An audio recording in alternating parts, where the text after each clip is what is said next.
दाई दुर्गारी सागे ओ लाल चुनरी बर लाल बिंदिया बर गज गौरी रिसागे ना।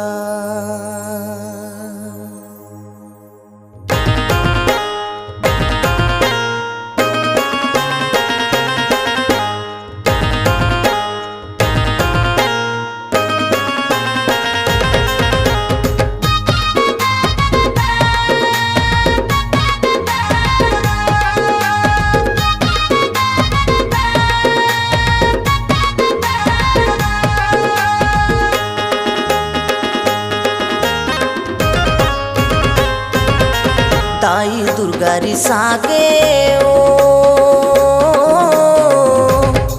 लाले चुनरी बर लाले बिंदिया बर मोर दाई रे सागे ना। लाले चुनरी बर लाले बिंदिया बर मोर मैया रे सागे ना। गज गौरी नहीं माना थे वो लाले चुनरी बर खन खन कंगना बर मोर दाई रे सागे ना। लाले चुनरी बर खन खन कंगना बर दुर्गा दाई रे सागे ना।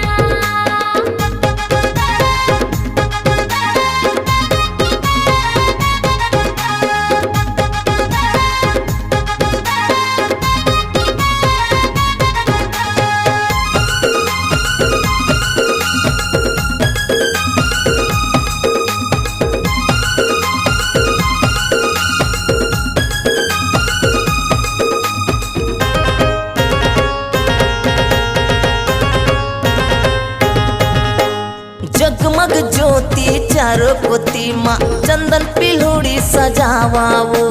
धेनु गाय के गोबर मंगा के छारा छिटका लगावाओ। छारा छिटका लगावो भवानी छारा छिटका लगावो। जगमग ज्योति चारों कोती माँ चंदन पिल्हुड़ी सजावाओ। धेनु गाय के गोबर मंगा के छारा छिटका लगावाओ।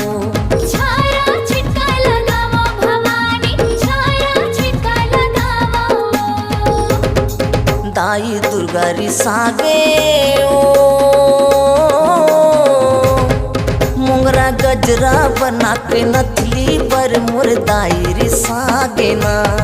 लाली चुनरी बर टिकली फुंदरी बर मोर दाई रे सागे ना।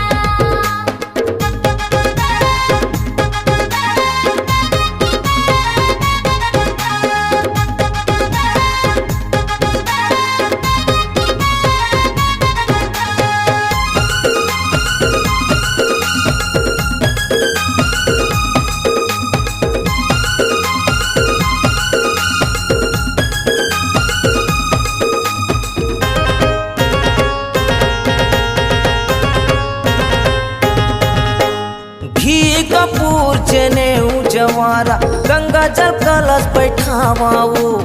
आसन सजावा तुर पुष्प सुगंधित श्रद्धा के दीप जलावाओ।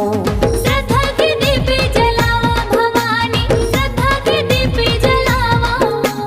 घी कपूर जनेऊ जवारा गंगा जल कलश बैठावाओ। आसन सजावा तुर पुष्प सुगंधित श्रद्धा के दीप जलावाओ।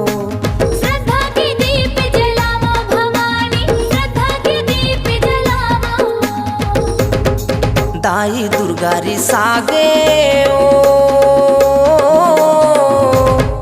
लाले चुनरी पर टिकले फुंदरी बर मोर दाई रे सागे ना।